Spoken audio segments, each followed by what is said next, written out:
ನಮಸ್ತೆ ಟಿವಿ 20 ಕನ್ನಡ ವಾಹಿನಿಗೆ ಸ್ವಾಗತ. ಡೀಸೆಲ್ ತುಂಬಿದ ಲಾರಿಗೆ ಟ್ರಕ್ ಒಂದು ಹಿಂಬದಿಯಿಂದ ಡಿಕ್ಕಿ ಹೊಡೆದಿರುವ ಪರಿಣಾಮ ಡೀಸೆಲ್ ಟ್ಯಾಂಕ್ ಕಟ್ ಆಗಿ ಡೀಸೆಲ್ ಪೋಲ್ ಆಗ್ತಾ ಇರುವ ಘಟನೆ ಹುಬ್ಬಳ್ಳಿ ತಾಲೂಕಿನ ಕುಸುಗಲ್ ಗ್ರಾಮದಲ್ಲಿ ಈಗಷ್ಟೇ ಜರುಗಿದೆ. ನವಲಗುಂದ ಕಡೆಗೆ ಹುಬ್ಬಳ್ಳಿಗೆ ಹೋಗ್ತಾ ಇದ್ದ ಡೀಸೆಲ್ ಟ್ಯಾಂಕರ್ಗೆ ಹಿಂಬದಿಯಿಂದ ಟ್ರಕ್ ಗುದ್ದಿದೆ. ಇನ್ನು ಘಟನೆಯಲ್ಲಿ ಟ್ರಕ್ ಡ್ರೈವರ್ ಟ್ರಕ್ನಲ್ಲಿ ಸಿಲುಕಿದ್ದು ಸ್ಥಳೀಯರ ಸಹಾಯದಿಂದ ಹೊರ ತೆಗೆಯುವ ಪ್ರಯತ್ನ ನಡೆದಿದೆ. ಡೀಸೆಲ್ ಟ್ಯಾಂಕ್ ಲೀಕ್ ಆಗಿರುವ ಪರಿಣಾಮ ಗ್ರಾಮದ ಕೆಲವೊಂದು ಪುಡಾರಿಗಳು ಡೀಸೆಲ್ ಬಾಟಲ್ನಲ್ಲಿ ತುಂಬಿಕೊಂಡು ಹೋಗ್ತಾ ಇದ್ದಾರೆ. ಘಟನಾ ಸ್ಥಳಕ್ಕೆ ಗ್ರಾಮೀಣ ಪೊಲೀಸರು ಭೇಟಿ ಕೊಟ್ಟು ಪರಿಶೀಲನೆ ಮಾಡಿದ್ದಾರೆ. ಕನ್ನಡಿಗರ ಮೆಚ್ಚಿನ ನಿಮ್ಮ ಟಿವಿ 20 ಕನ್ನಡ ವಾಹಿನಿ ಇದೀಗ ಟಿವಿಯಲ್ಲಿ ಲಭ್ಯ.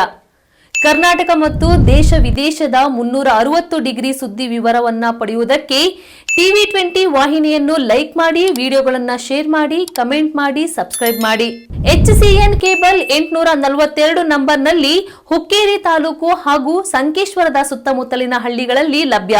PCN ಕೇಬಲ್ 129 ನಂಬರ್ನಲ್ಲಿ ಹಾರುಗೆರೆ ಸುತ್ತಮುತ್ತಲಿನ ಹಳ್ಳಿಗಳಲ್ಲಿ ಲಭ್ಯ.